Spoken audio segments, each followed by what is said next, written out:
Voilà la partie finalement attendue de la finale du club. Donc c'était le championnat interne de mon club, du club de la ville de Genève. Et ça faisait des mois et des mois qu'on attendait cette finale. J'ai fait la demi-finale il y a, je pense, 2 mois déjà. Et puis hier était le grand jour, donc le 22 mai. Ça faisait des mois que je jouais dans ma tête cette partie. C'est un joueur très fort contre qui j'avais déjà joué. J'avais déjà gagné une fois contre lui avec les Blancs. Et là, j'avais les Noirs et j'étais très stressé. J'ai passé la journée particulièrement stressé. J'y pensais, j'étais au boulot quand même. J'ai passé 7 heures au boulot. Et dès que j'ai fini à 19h, bah, j'avais à 19h15 la partie. J'ai été avec mon petit skate jusque là-bas. Et on avait. C'est une partie donc longue, donc 1h30 chacun. Et au bout du 36e coup, on a une addition de 30 minutes. Donc les 36 premiers coups doivent être joués en 1h30, sinon je perds autant. Michel, c'est mon ami aussi, c'est quelqu'un contre qui j'ai beaucoup joué et qui, en fait, c'est lui qui m'a invité au club et ouais, que j'aime beaucoup. Et en fait, c'est drôle parce que en me préparant avant la compétition, j'ai voulu analyser quelques-unes de ses parties et j'ai en fait euh, j'ai pris un peu des distances avec lui parce que je commençais à rentrer dans des jeux un peu dans ma tête, ouais, prendre la distance, pour pas être influencé. Enfin, je sais que comme les échecs, c'est très mental. J'ai j'ai dû simplement un peu moins le voir, ce qui est un peu triste aussi, mais bon, ça fait partie du jeu. J'avais très envie de gagner, c'était la finale, j'aurais pu être champion du club. Si ça se trouve, je suis champion du club, vous le savez pas encore, je vais le dire à la fin de la vidéo. Et pendant des mois, je jouais la partie et je savais qu'il allait commencer par E4. Je vais vous laisser les coups de ce que pense l'ordinateur. De toute manière, c'est pas si important que ça, mais c'est juste pour que vous ayez une idée. Et pendant longtemps, j'ai pensé à ce que je fais autre chose que la sicilienne parce que je sais que lui, il me connaît. Mais j'ai pas réussi à préparer autre chose parce que je connais pas assez bien d'autres positions. Même si, en fait, j'en connais pas vraiment beaucoup d'ouverture. La sicilienne, c'est ce que je joue le plus en ce moment et c'est là où je me retrouve facilement. Et j'avais pas envie de faire quelque chose de complètement nouveau comme une carocane ou une scandinave où après j'allais me retrouver avec une dame pour chasser. Enfin bref, j'ai voulu la jeu traditionnel et après 2 minutes de réflexion, j'ai joué C5. Du coup, on part sur une sicilienne, il développe son cavalier, je développe le mien et il choisit de faire une alapine. J'avais. Je savais qu'il pouvait faire ça. C'était un peu comme 50% dans ma tête. Soit il fait quelque chose de nouveau, soit il fait ça. Mais même quand il a fait ce coup, je me suis dit, ok, on va réfléchir. Et en fait, je vais pas rentrer dans. Je vais essayer de jouer les coups qui me semblent le plus naturel pour moi. Et j'ai fait E5. Je suis assez content de ce coup parce que il prend l'avantage, enfin il prend pas l'avantage du tout. On voit que les blancs ont encore un avantage de 0,5. Mais je prends le centre, j'ai pas peur, je fais pas un petit coup de E6 comme j'ai l'habitude de faire, qui est très très trop défensif à mon goût. C'est la finale, j'ai vraiment envie de gagner, je vais être champion du club. Il développe son cavalier en C4 et l'ordinateur dit que c'est un coup théorique très, très bien trouvé. Je développe mon cavalier en F6. Il rock. Et je me rends compte que moi, je suis très très loin de pouvoir rocker. En fait, je suis pas très très loin, mais j'ai des complications. J'aurais peut-être dû prendre ce pion. C'est ce qu'aurait voulu l'ordinateur. Donc, après prise, en fait, ce que je voyais, c'était qu'il venait avec la tour. Et puis, je trouvais pas vraiment de. En fait, ça me faisait peur, cette position. Mais l'ordinateur aime beaucoup ça. Parce que je me disais qu'après ça. En fait, j'ai mal calculé, mais c'est très bien. C'est très bien pour les noirs. On a un beau centre. Mais waouh, l'ordinateur il préfère même que je sacrifie. Bref. L'ordinateur il va proposer des choses assez folles tout au long. Des fois je vous montrerai, des fois je vous montrerai pas. C'est pas trop grave. Je prends pas et je décide, justement, là il dit que c'est un coup manqué parce qu'il aurait préféré que je prenne le pion. Mais je développe le fou, en fait, pour me permettre de roquer. J'ai pas envie de péter le centre, en fait, sans avoir roqué. Lui, il envoie D4 et moi, ça me fait réfléchir de nouveau. Ma faiblesse, c'est les ouvertures de loin. Et c'est là où je me suis mis à dépenser le plus de temps. J'ai vraiment beaucoup réfléchi durant l'ouverture. Je savais pas avec quel pion prendre, qu'est-ce que ça pouvait emmener. Si je prenais quel pion, je savais que ce tour en E1 allait venir. Du coup, je prends avec le pion C. Il reprend. Je reprends avec le pion A. Je suis content de voir que c'est le meilleur coup de l'ordinateur. Lui, il avance. Et je double attaque le pion tout en sortant de l'attaque de ce pion-là.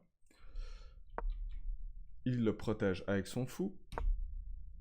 Et le seul moyen que je trouvais, parce que je savais que H3 allait venir, le seul moyen que je trouve, c'est de mettre une pression de plus sur ce pion et de trouver en fait une sortie pour mon cavalier. Il le prend, je reprends, il m'attaque avec la tour et je reviens en arrière. Pour moi, ça va parce que je peux maintenant revenir, il n'y a plus le pion en E et mon cavalier est assez tranquille. Il attaque mon cavalier, je reviens en arrière. Et là, il fait un coup auquel je ne m'attendais pas. Je pensais qu'il allait vouloir mettre plus de pression sur le centre. Il met son cavalier ici. Alors j'ai considéré prendre évidemment, mais je n'aimais pas l'idée qu'en prenant, il faisait ça, j'avais plus de défenseurs ici. Enfin, j'aurais pu ramener le fou. Je ne pouvais pas ramener le fou encore.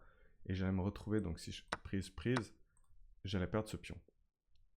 Parce que là, ça vient sur échec. Donc ça ne marche pas. Du coup, j'ai pas pris.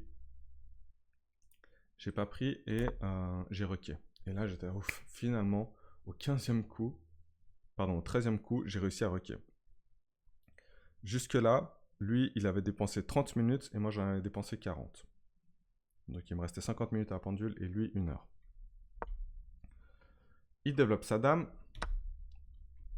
Et après, après 8 minutes de calcul, je décide de prendre son cavalier. Il reprend et là, je suis très fier de ce coup. Dame B6, évidemment, c'est pas le meilleur coup de l'ordinateur. Il dit que c'est ok. Mais pour moi, c'était très bon parce que en même temps, je protège et j'attaque. C'est un coup multifonction. Et ouais, je suis très content de ce coup. En fait, j'ai juste développé ma dame. Je permets de bientôt connecter mes tours. Il faut juste que je développe ce fou. Du coup, lui, il sort son cavalier là. J'avais pas trop prévu ce coup. Je pensais qu'il allait ou ramener sa dame, ou sortir cette tour ici pour protéger ce pion, ou avancer ce pion. Mais en fait, il a fait ce coup de cavalier en D2, qui est le meilleur coup. Je développe mon fou. J'attaque le sien et en même temps, je permets de bientôt pouvoir ramener les tours. J'essaie de jouer très principe. J'avais un souci, c'est que ce pion était en prise. Et mon idée dans cette histoire était qu'après prise, il fallait reprendre bel et bien du pion pour avoir une tour ouverte, des pions, vu que celui-là allait se retrouver en E, connectés pour pouvoir les faire avancer. Enfin, ça aurait été comme ça dans le meilleur des mondes. Je n'allais pas reprendre de la dame, et ma dame avait besoin de protéger encore ce pion-là. Et en plus, je pouvais m'ouvrir une colonne pour ma tour. Bref. Il ne l'a pas fait. Il a fait ce coup de pion. Et puis maintenant, j'ai beaucoup moins envie de prendre son fou parce que je sais que son cavalier va venir se poster en C4 et ça va être très dangereux pour moi de vivre avec ce cavalier C4. Je décide quand même de développer ma tour. Alors, l'ordinateur dit que c'est un gain manqué. Je vais juste vous montrer 2 secondes. Il y aura pendant cette partie plusieurs gains manqués. Mais juste pour que vous ayez une idée. Là, il y a un avantage de 0,4. L'ordinateur, il aurait voulu que je développe mon fou, que la tour elle aille là, qu'on échange. Et que tout ça se passe. Et en gros, je maintiens mon avantage de 0,4. après tous ces échanges-là. C'est ce que l'ordinateur aurait voulu et dit que de ne pas avoir vu tout ça, eh ben, c'est un gain manqué. Donc je me retrouve avec deux pions doublés ici et bah ok, il peut avancer ce pion-là, mais enfin, je suis désolé, c'est vraiment pas facile à voir. On dit souvent, ouais, en partie longue, t'es censé voir les meilleurs coups et tout, mais en fait, tu n'as pas le temps de calculer tous les coups possibles. C'est pas parce que tu es en partie longue que tu peux calculer tous les coups possibles. Du coup, c'est vraiment difficile. Et en plus, l'ordinateur il propose un coup que, je suis désolé, moi ça me parle pas. Du coup, j'ai juste développé ma tour. En fait, ce qui me parle, c'est que j'ai la possibilité de mettre une tour sur une colonne ouverte. Et, et cette tour, elle était au chômage ici en A8. Et puis maintenant, elle a une colonne ouverte. Et puis, on sait que si on double les tours sur une colonne ouverte, le premier à le faire, normalement, gagne la partie. Il y a cette théorie dans le monde des échecs. Lui, il sort sa tour. Alors, de nouveau, c'est un gain manqué, mais je vais vous le montrer aussi, le gain manqué, juste pour que vous ayez une idée hein, de la feuille de l'ordinateur. Prise, prise, le cavalier se développe, échange de dames, fou prend, et là, l'avantage est de 0,3, donc moins d'un pion, et ça passe d'un avantage de 0,3, enfin, c'est rien, c'est rien, c'est rien. À moins 0,4. Ok, c'est un pion, mais enfin. De nouveau, un autre gain manqué. Je vous la refais pas, mais c'est aussi des micros avantages. Ici, j'ai la ligne à côté de moi. Est-ce que ça marche si je fais ça? Vous voyez la ligne. En gros, tout est à égalité. Il prend, je reprends, et il développe son cavalier. J'espère que je vous ai pas spoilé la fin, je suis désolé pour ça. Je propose un échange de dames, il réfléchit, et il le fait. Il fallait que je reprenne de la tour, et c'était très important que je reprenne de la tour parce que... Qu'est-ce que j'avais calculé? Si je reprenais comme ça, il a moyen en fait de venir mettre la... Tac. Prise, prise. Je me souviens plus de la ligne. Mais en gros, c'était beaucoup plus important que je prenne de la tour, ce que j'ai fait. Je me souviens plus les gens, je suis désolé, mais en gros, il fallait que je reprenne de la tour. Parce qu'au final, ce pion-là allait se retrouver tout seul. Ah voilà, le pion il allait se retrouver tout seul. Et celui-là aussi. Et deux pions isolés, c'est pas ouf. Ces deux pions-là sont connectés. Il fallait les garder connectés ensemble, ces deux pions.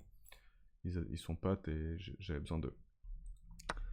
Du coup, il prend le pion et je perds mon avantage. J'ai plus ce pion d'avance. J'échange pas les tours. L'ordinateur aurait préféré que je mette ma tour ici. Super. De nouveau, une ligne impossible à voir. Qui dit que c'est nul. Mais j'ai préféré, moi, en fait, mettre ma tour sur une colonne ouverte, commencer à préparer des choses avec mon fou et avec mon cavalier pour mettre la pression sur le pion F. J'avais des idées comme ça. Lui, il ramène son cavalier en arrière, ce que je trouve un bon coup, même si l'ordinateur, de nouveau, dit que c'est un gain manqué. Enfin bref. L'ordinateur, il dit qu'il y a beaucoup de gains manqués, mais c'est des avantages ridicules. Et en fait, moi, ça m'embêtait parce que je peux plus venir mettre ma tour en C2 vu que le cavalier protège la case. Et je peux plus taper sur les pions. Je réfléchis un moment et je trouve le meilleur coup. J'en suis assez fier de pouvoir en fait continuer cette idée de mettre une batterie. Et en fait, je pensais qu'il allait venir se poster là. J'aurais adoré qu'il vienne se poster en C4, mais malheureusement, il l'a pas fait. Il a trouvé le meilleur. Alors, c'est peut-être pas le meilleur coup. L'ordinateur aurait préféré quel coup? En D3. Wow.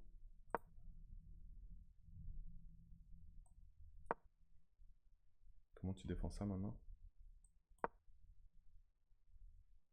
Ah ouais, ça tient. Ok. Du coup, lui, il l'a posté en F4.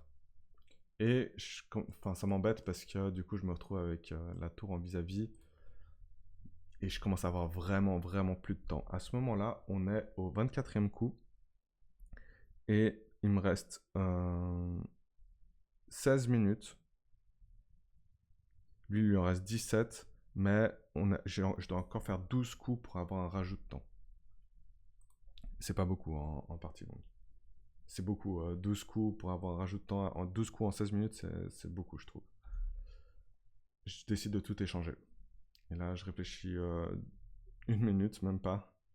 Et je décide de tout échanger. Il prend, je reprends. Il prend, je reprends. Et il sort son roi. Je sors mon roi. Il le défend. J'échange les fous. Et il met son roi en E2.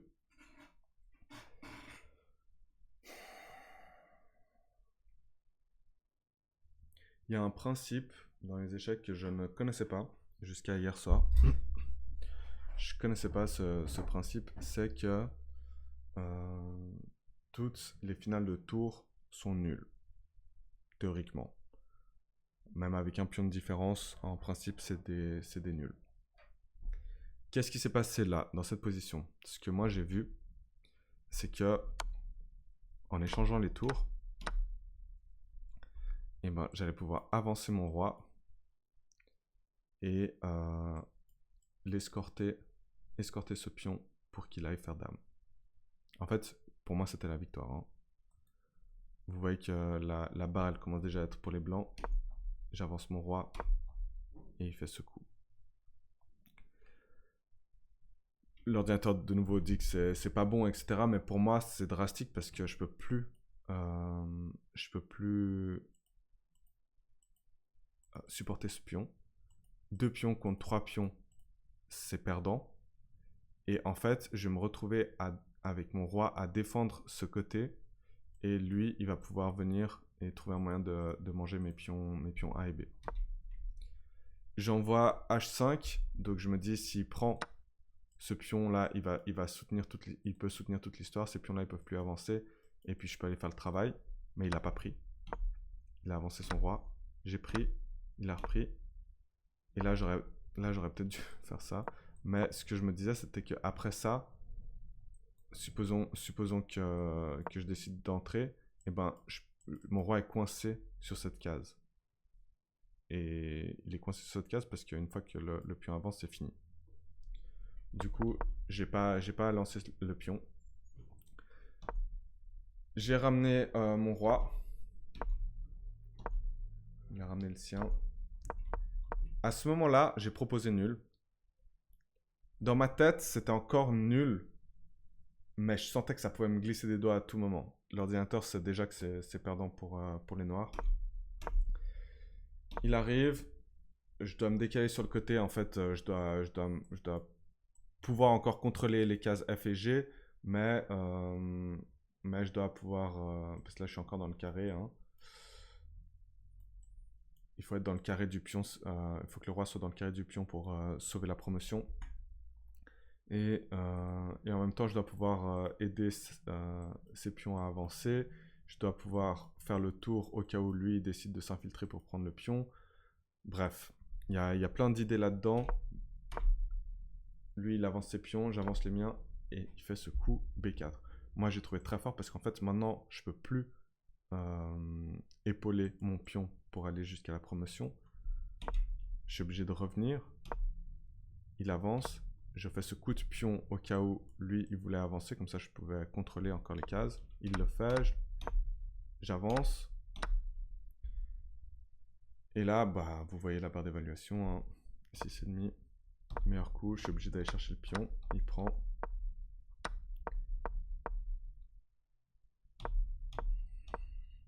Ça se passe de mots.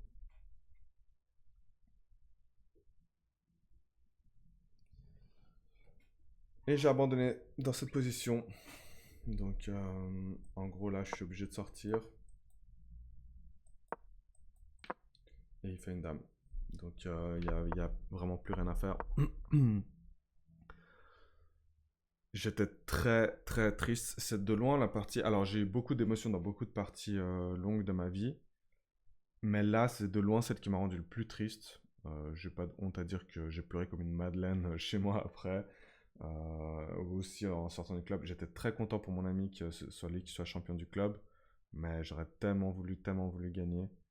Et, et puis en fait, j'arrive pas à avoir beaucoup d'énergie dans ce recap parce que je suis trop triste d'avoir perdu.